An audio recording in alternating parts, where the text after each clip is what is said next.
साहेब, चैत्यभूमीवर या ठिकाणी बाबासाहेबांना अभिवादन करण्यासाठी आलेला काय भावना आहेत? नाही, भावना याच आहेत की बाबासाहेब आंबेडकरांचं योगदान या देशासाठी, या देशाचं संविधान लिहिण्यामध्ये, या देशाची लोकशाही मजबूत करण्यामध्ये आणि या देशातल्या गोरगरिबांना दलितांना न्याय देण्यासाठी सातत्यानं वैचारिक संघर्ष करणारी भूमिका मांडणारे बाबासाहेब आंबेडकर होते. आणि बाबासाहेब आंबेडकरांच्याबद्दल आम्हाला अभिमान या गोष्टीचा आहे की ते महार समाजामध्ये जन्माला आले आणि त्यांनी अत्यंत मोठी क्रांती केलेली आहे. बाबासाहेब आंबेडकरांचं संविधान हे अत्यंत मजबूत आहे.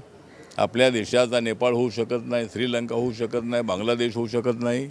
आपल्या देशामध्ये अनेक आंदोलनं झालेली आहेत. नक्षलवाद्यांचं आंदोलन असेल, दलितांचं आंदोलन असेल, शेतकऱ्यांचं आंदोलन असेल, नामांतराचं आंदोलन असेल, गिरणी कामगारांचं आंदोलन असेल, सफाई मजुरांचं आंदोलन असेल, अशी अनेक आंदोलनं झालेली आहेत आणि सर्वांना लोकशाहीमध्ये शांततेने आंदोलन करण्याचा अधिकार आहे. हातामध्ये कायदा घेऊन अशा पद्धतीनं सत्ता काबीज करण्याची हिंमत या देशातल्या कोणामध्ये नाही.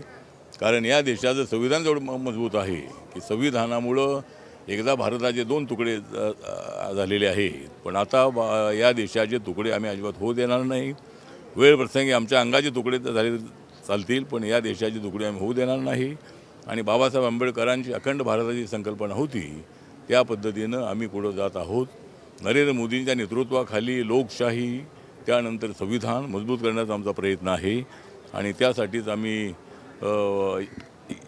या ठिकाणी लाखोच्या संख्येने चैत्यभूमीला लोक येतात आणि प्रत्येक वर्षाला मी या ठिकाणी असतो. सकाळी दिल्लीमध्ये बाबासाहेब आंबेडकरांचा पुतळा तर संसद भवनामध्ये आहे, त्याही ठिकाणी आदरणीय राष्ट्रपती, आदरणीय उपराष्ट्रपती, आदरणीय प्रधानमंत्री, लोकसभेचे स्पीकर आणि असे अनेक मान्यवर त्या ठिकाणी येत असतात आणि त्या ठिकाणी बाबासाहेबांना अभिवादन करण्यात येतं. त्यामुळे बाबासाहेबांच्याबद्दल आम्हाला गर्व आहे.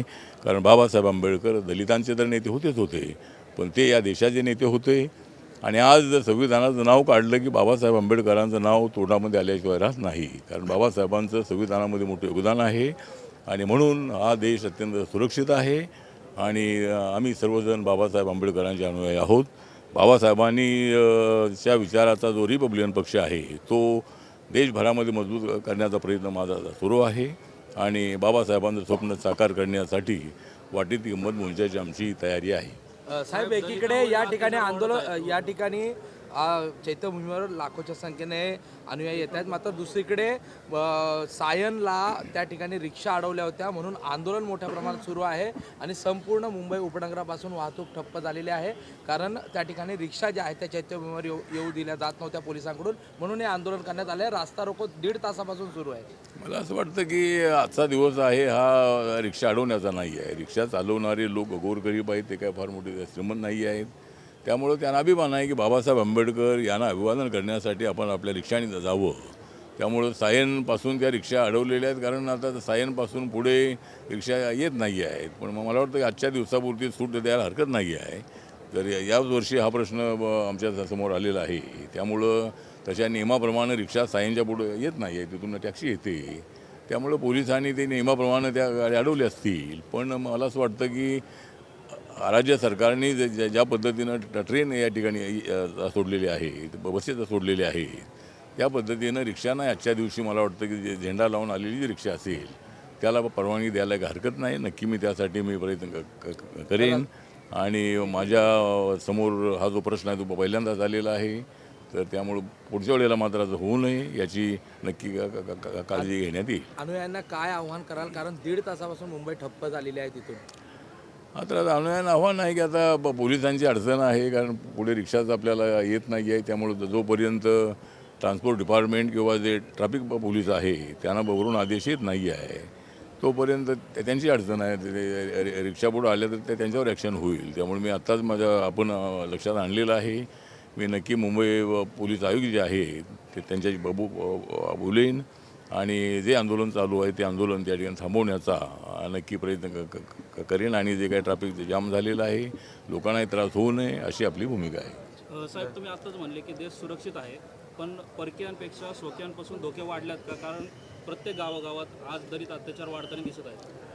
मला असं वाटतं की दलितांवरती अत्याचार हे जातीच्या आधारावरती होत आहे आणि जाती व्यवस्था जी आहे ती बाबासाहेब आंबेडकरांच्या काळामध्ये जी अनटचॅबिलिटी होती तर त्या अनटचॅबिलिटीमध्ये बरंच परिवर्तन झालेलं आहे. आज शहरामध्ये अभिमानाने आम्ही अनेक ठिकाणी राहतो आहोत.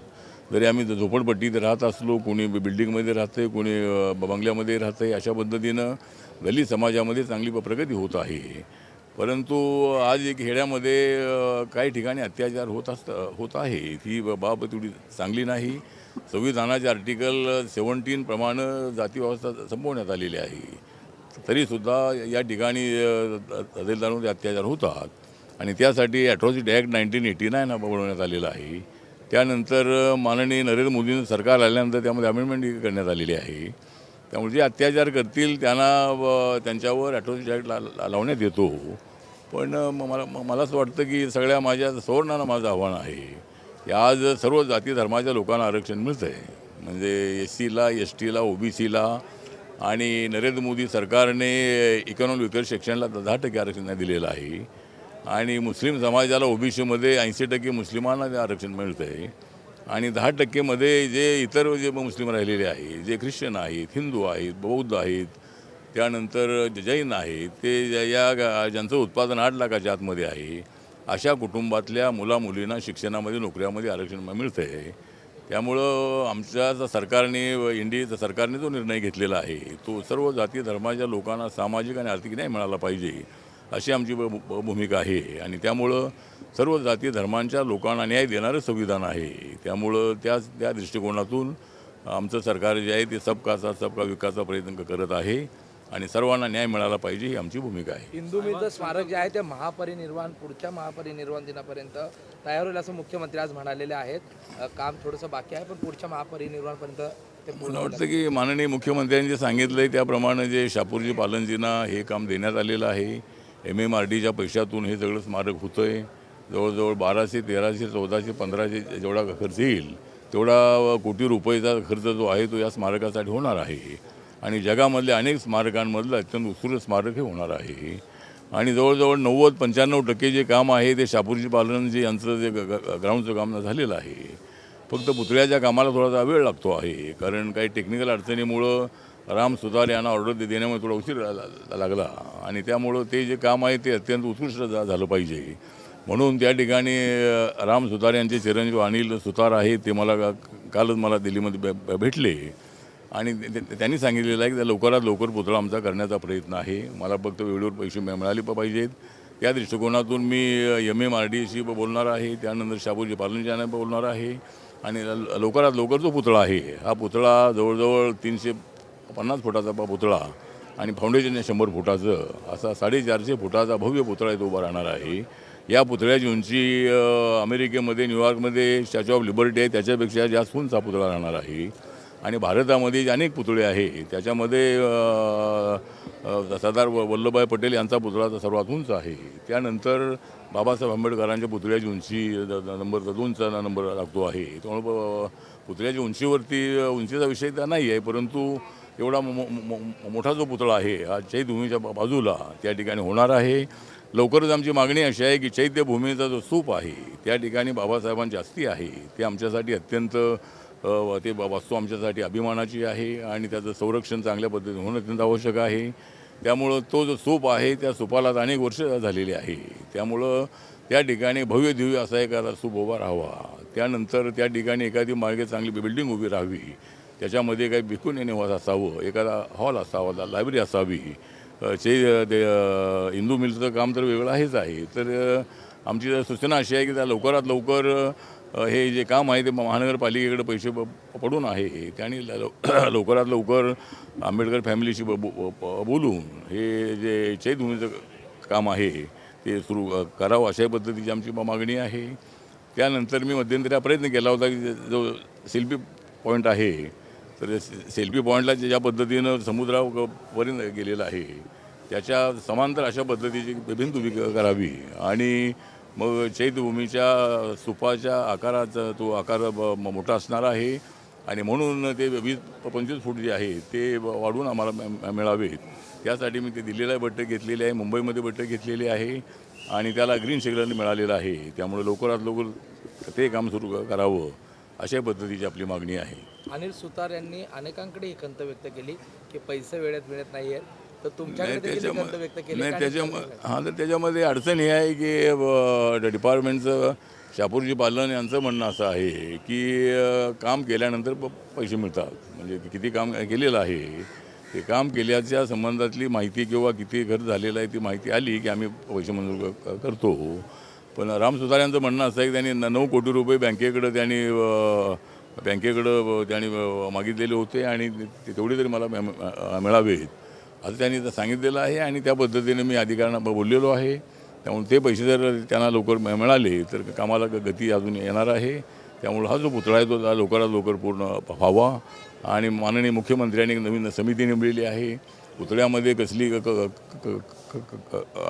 कसोरा राहता कामा नये आणि पुतळा अत्यंत सुंदर असला पाहिजे. बाबासाहेब आंबेडकरांच्या नावाला शोभणार असला पाहिजे, त्यांचा चेहऱ्याला शोभणार असला पाहिजे आणि म्हणून त्याच्यामध्ये कसली अजिबात चूक राहणार नाही यासाठी नवीन समिती नेमण्यात आलेली आहे. आणि पुतळ्याचं काम बाकीचं सुरूच आहे, चेहऱ्याचं काम शेवटी होणार आहे. त्यामुळे त्या समितीने बारकाईने त्याचा अभ्यास करावा, त्याच्यामध्ये काय बदल करणं अत्यंत आवश्यक आहे का ते पाहावं. आणि या पुतळ्याबद्दल कोणी राजकारण करण्याची आवश्यकता अजिबात नाही आहे. पुतळा चांगला व्हावा हीच राज्य सरकारची इच्छा आहे, आपल्या सगळ्या जनतेची इच्छा आहे आणि म्हणून तो पुतळा अत्यंत चांगला असावा, त्यांच्या बाबासाहेबांना शोभेला असा असावा अशी आमच्या सगळ्यांची मागणी आहे. महानगरपालिका निवडणुका तोंडावर आहेत, RPIचा काय निर्णय झाला महाविकास आघाडी? आता महानगरपालिकेच्या निवडणुकीच्या संबंधामध्ये एकतर नगरपालिकांच्या निवडणुकांमधली जी रणधुमाळी आहे ती आत्ताच आपण पाहिलेली आहे, ऐकलेली आहे आणि त्यामध्ये आम्ही सगळे जरी एकमेकाच्या विरोधामध्ये लढलो असलो तरी आमची ती स्ट्रॅटेजी होती, आमचा तो गगडी कावा होता. चर्चा फक्त आपली झाली पाहिजे आणि त्या दृष्टिकोनातून महायुतीचे उमेदवार जास्तीत जास्त निवडून येतील अशी आम्हाला अपेक्षा आहे. आणि त्यानंतर या 29 महानगरपालिकेच्या निवडणुका आहेत, त्यानंतर जिल्हा परिषद पंचायत समिती आहेत, ज्या ठिकाणी युती होईल त्या ठिकाणी युती करायची. पण मुंबईमध्ये मात्र BJP, शिवसेना, राष्ट्रवादी आणि RPI आम्ही सगळे एकत्र राहणार आहोत आणि रिपब्लिकन पक्षाला 15 ते 16 जागा मिळाव्यात अशी आमची अपेक्षा आहे. आणि मुंबई महानगरपालिका ही सर्व महायुतीने एकत्रितपणे लढावी आणि महानगरपालिकेवरती भगवानी निळा फडकवावा अशी आमची सूचना आहे.